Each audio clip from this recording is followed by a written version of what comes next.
তো বন্ধুরা দেখো, আমি তোমাদেরকে একটা জিনিস দেখাই। এখন এখানে সেই জিনিসটা আমি রেখেছি, এই দেখো, চিনতে পারছো? আমলকি। আমলকি, এটার হবে আচার। তো কার কার পছন্দ জানিও, ঠিক আছে? এখন এই ঝুড়িটাতে ভরবো আমি এগুলো, ছাড়িয়ে পরিষ্কার করে এটা বানানো হবে আচার। তো কারা কারা ইন্টারেস্টেড দেখতে আচার জানাবে কমেন্ট করে। এর কিন্তু এখন প্রচুর কাজ, মানে আচারটা বানাতে বানাতে এখনও প্রায় 1 সপ্তাহ লেগে যাবে। চলো, অনেকেই পছন্দ করো, অনেকেই পছন্দ করো না, বাট এই জিনিসটা এমনই জিনিস যে একবার মুখে লেগে গেলে ছাড়তে চাইবে না। তো চলো, আমি এটাকে এখন কিছু কাজ আছে সেটাকেই পালন করি, মানে এটা নিয়ে যেটা করতে হবে সেই কাজগুলো এখন আমি করব। এটা এখন পরিষ্কার করে ধুয়ে নিয়ে সিদ্ধ করতে দেবো। তো চলো, তোমাদের সাথে আমি শেয়ার করবো আমলকির আচার রেসিপি। কারা কারা পছন্দ করো জানিও তো। আর পুরো মোরবার মতো লাগে খেতে, মিষ্টিও হবে, ঝালও হবে, নুন ঝাল যেটা করবে সেটাই হবে। এটা কিন্তু লজেন্স টাইপের বানানো হয়, সেটা যদি দেখতে চাও আমি সেটাও শেয়ার করব। দেখো, বাইরে অনেক আওয়াজ হচ্ছে, তো চলো ঘরে গিয়ে দেখা হচ্ছে যখন ধোবো তখন।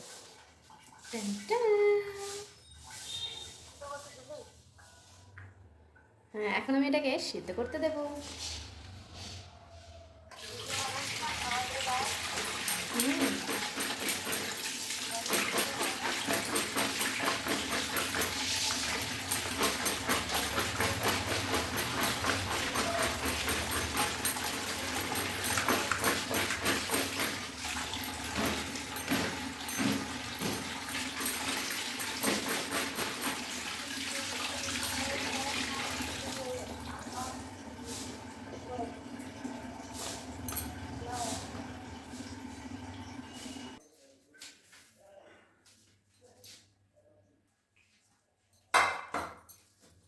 এখন আমি এটাকে এই জলের মধ্যে ভিজিয়ে নেব, মানে ভালো এমন তো ধুয়ে নিয়েছি দেখতেই পেলে, কিন্তু এখন আমি এটাকে এই যে এগুলো রয়েছে একটু একটু, সেগুলোকে পরিষ্কার করে নিয়ে ওই জলের মধ্যে দেবো।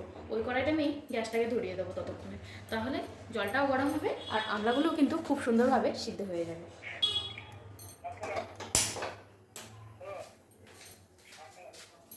এখন আমি এগুলোকে সব তুলে এই জলের মধ্যে দেবো।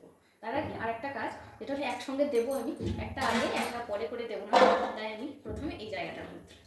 আর আমাদেরকে ভালো করে লক্ষ্য করতে হবে এই জায়গাগুলো, যে বোটাগুলো রয়েছে সেগুলোকে ভালোভাবে পরিষ্কার করে নিতে হবে। দেখতে পাচ্ছেন এই জায়গা, এটা যেমন পরিষ্কার, সেরকম কিছু লেগে নেই, এটা পরিষ্কার। একটু লক্ষ্য করে, এটা যেমন নোংরা, এটাকে আগে ভালোভাবে পরিষ্কার। তো একসঙ্গে আমার এতটা আমলা হবে না, মানে সিদ্ধ করতে দেওয়া, আমি আগে একটু করে নেবো, তারপর আবার। এই যেমন এইগুলো, এই জায়গাগুলো কেটে বাদ দেবো, তাই একটু সাইডে রাখি, পরে দেবো।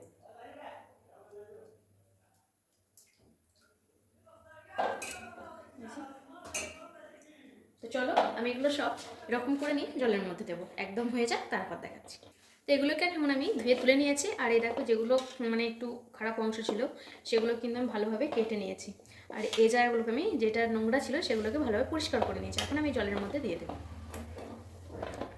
এই কাজটা কিন্তু ভালোভাবে করতে হবে, কাজটা একটু ভালোই করতে হবে, যেহেতু এটা একটা গাছে হয়, তো গাছে কত রকম কত কিছু চাপে, তাই চেষ্টা করবে একটু ভালোভাবে পরিষ্কার করে নেওয়া। যত পরিষ্কার করে পরিচ্ছন্ন করে বানানো হবে তত ঠিক জিনিসটাও খেতে ভালো হবে। তো যেহেতু এটা একবারে হবে না, আমাকে এখানে দুবারই করতে হবে, তাই আমি একবার দিয়ে দিলাম আর একবার দিয়ে দেবো। চলো, কতটা সিদ্ধ করতে হবে সেটাও আমি বলবো, তার জন্য লক্ষ্য রাখতে হবে ভিডিওর মধ্যে, কেউ স্কিপ করো না, তাহলে পুরো রেসিপিটা তোমরাও নিজেদের বাড়িতে বানাতে পারো। এটা কতটা সিদ্ধ করতে হবে সেটা আমি ঠিক একটু বলে দিই। দুটো আমি উঠিয়ে নিয়েছি, এখানে একটা ছুরি নিয়ে নেব। এখন এই ছুরিটা বা টুথপিক দিয়ে দেখবে যে এর মধ্যে এই ছুরিটা যাচ্ছে কিনা। যদি কাঁচা থাকে, কাঁচা অবস্থায় কিন্তু ছুরি যাবে না, ঠিক আছে? একটু কষ্ট করতে হবে, তার আওয়াজ একটু অন্যরকম হবে। দেখো, কাঁচাতে কিন্তু ছুরিটা খুব তাড়াতাড়ি বসছে না, ঠিক আছে? কিন্তু আমি যখন এটা নেবো, দেখো কত তাড়াতাড়ি ছুরিটা চলে যাচ্ছে। এরকম অবস্থায় সিদ্ধ করে নিতে হবে। এখন আমি সিদ্ধ করে নেবো। আর বাদ বাকি যেগুলো ছিল আমি সমস্ত কিছু পরিষ্কার করে নিয়ে ধুয়ে নিয়ে তুলে রেখেছি। এখন আমি জলটাকে ভালোভাবে ঝরিয়ে নেবো। জলটাকে কিন্তু একদম শুকিয়ে নিতে হবে, নইলে কিন্তু আচার ভালো হবে না। এরপরে কী করতে হবে সেটাও আমি দেখাবো। তো চলো, তোমরা কিন্তু কন্টিনিউ করবে ভিডিওটা, কেউ স্কিপ করো না, তাহলে কিন্তু তোমরা স্টেপ বাই স্টেপ দেখে খুব সুন্দর সুন্দর এই আমলার আচার বানাতে পারবে। কেউ আমলকি বলি বা কেউ আমলা বলে থাকে, সেই জিনিসটা তো একই। এই যে ভালোভাবে ধুয়ে নিয়েছি, অনেকটাই হয়েছে, প্রায় 2 থালা মতো। এর যে স্মেলটা একটা এত সুন্দর যে গন্ধ, আমাদের নতুন গুড় করলে যেরকম গন্ধ হয় ঠিক সেরকম, নতুন গুড় যেমন শালে যেরকম ঠিক স্মেলটা হয় ঠিক সেরকম গন্ধটা। দেখো আমি কিন্তু খুব সুন্দরভাবে পরিষ্কার করে নিয়েছি। এর মধ্যে আমি আরও কিছুটা জল দিয়ে দেবো। তো চলো এটা এখন আমি ঠান্ডা করতে দিই, আর এটাকে আমি রোদে দেবো। তো কীভাবে রোদে দিই সেটা আমি তোমার সাথে শেয়ার করবো। বন্ধুরা দেখতেই পাচ্ছ এটাকে আমি রোদে শুকিয়েছিলাম, মানে দিয়ে রেখেছিলাম, একটুকুনো কিন্তু সেরকমভাবে জল লেগে নেই। এখন আমি এর মধ্যে লবণ আর হলুদ মিশিয়ে দেবো। তো চলো তোমরা সেটা আমি দেখাই কতটা কী পরিমাণ দেবো, যেহেতু আমার পরিমাণ অনেকটাই রয়েছে এখানে, তাই সেরকম পরিমাণ অনুযায়ী দেবো একটা। তো দেখো এখন আমি লবণটার মধ্যে দেবো। তো যেহেতু এই সময়ই লবণটা দেওয়ার পালা, আমি এতটা লবণ দিয়ে দিচ্ছি অনেকটাই, তাই আমি একটু 1 হাত পুরো লবণ দিয়েছি, এক খাবল, ঠিক আছে। আমি একটু কাঁচা লবণ ইউজ করেছি, তো বাড়িতে যেটা থাকবে সেটাই ইউজ করতে পারো। এখন দিয়ে দেবো হলুদ, এখন দিয়ে দিচ্ছি আমি হলুদটা। এবার হলুদটা আমি আমার পরিমাণ মতো বলতে হলুদটা একটু কমই দেবো, কারণ এর মধ্যে আমি লঙ্কা গুঁড়োটাও ব্যবহার করবো কালারিংয়ের জন্য আর ঝালের জন্য। আর বেশি হলুদ দেবো না, যাতে গন্ধ না ওঠে খুব একটা, তাহলে কিন্তু খেতে টেস্টি হবে না। হলুদের গন্ধটা একরকম মারাত্মক গন্ধ আমার মনে হয়।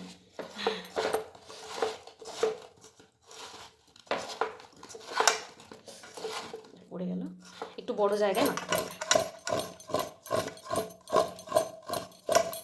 এখন কিন্তু মানে জলটা বেরিয়ে যাবে এখান থেকে, লবণ দেওয়ার পরে যা জল থাকবে লবণটার ভেতরে ঢুকবে, আর তখন কিন্তু জলগুলো বেরিয়ে যাবে, মানে এর মধ্যে যা জল রয়েছে। আমার মন বলছে হলুদটা একটু বেশি হয়ে গেল, যাই হোক তোমরা একটু কম করে দেওয়ার চেষ্টা করবে, দরকার পড়লে পরে দিয়ে দেবে। তো দেখো এটা আমি প্রায় শুকিয়ে নিয়েছিলাম ভালোভাবে পুরো দিনটা রোদ খাইয়ে। তারপরে এর মধ্যে দিয়েছি আমি, এই মশলাটার মধ্যে রয়েছে 5 ফোড়ন, বা অনেকটাই পরিমাণে 5 ফোড়ন, এই চামচটার 1 চামচ মতো 5 ফোড়ন, যতটা আমলকি থাকবে বা আমলা থাকবে ততটা মানে সেরকম অনুযায়ী একটা মশলা দিতে হবে, সেই আন্দাজটুকু তো আর আমি বলে দিতে পারবো না।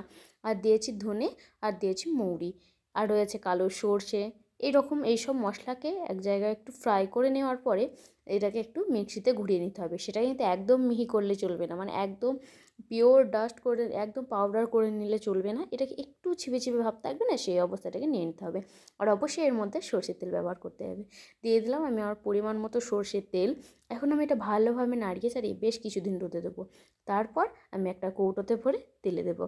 তো সেই তেলে দেওয়ার ভিডিওটা দেখতে গেলে কিন্তু অনেক দেরি হয়ে যাবে, তাই এখন আমি ভিডিওটা পোস্ট করছি তোমাদের সঙ্গে। কেমন লাগলো এই আচারের রেসিপিটি জানাতে ভুলবে না, আর ভালো লাগলে অবশ্যই বাড়িতে খাবে। আর আমি তো সবসময় ব্লগে দিই, বাট আজ আমি একটু কুকিং দিলাম, কেন এই আচারের রেসিপিটা আমার এত ভালো লেগেছে, আমি ভাবলাম তোমাদের সাথে শেয়ার করতে পারি। এই সময় কিন্তু আমলকি বাজার ঘাটে সমস্ত জায়গায় পাওয়া যায়, তোমরা চাইলে কিন্তু এই রেসিপিটি বানাতেই পারো। আর এই রেসিপিটা যখন কমপ্লিট হয়ে যাবে তখন কিন্তু দেখে সবার জিভে জল আসবে, তাই আগে থাকতেই সবাই বানিয়ে নাও। দেখো কালারটা কত সুন্দর হয়েছে জাস্ট মাখানোর পরে, অন্য একটা রেসিপি মনে হচ্ছে না, কোনো একটা যেন অন্য একটা রেসিপি মনে হচ্ছে, আমলকি সেটা মনেই হয় না। তো চলো এখন এখানেই শেষ করছি ভিডিওটা, দেখা হবে এবার নেক্সট ব্লগে। ততক্ষণ তোমরা সবাই ভালো থেকো, পরিবারের সাথে হ্যাপি থেকো, আর জানাতে ভুলো না আজ এই ভিন্ন স্বাদের ব্লগ কেমন লাগলো। টাটা বাই, সবাই ভালো থাকবে।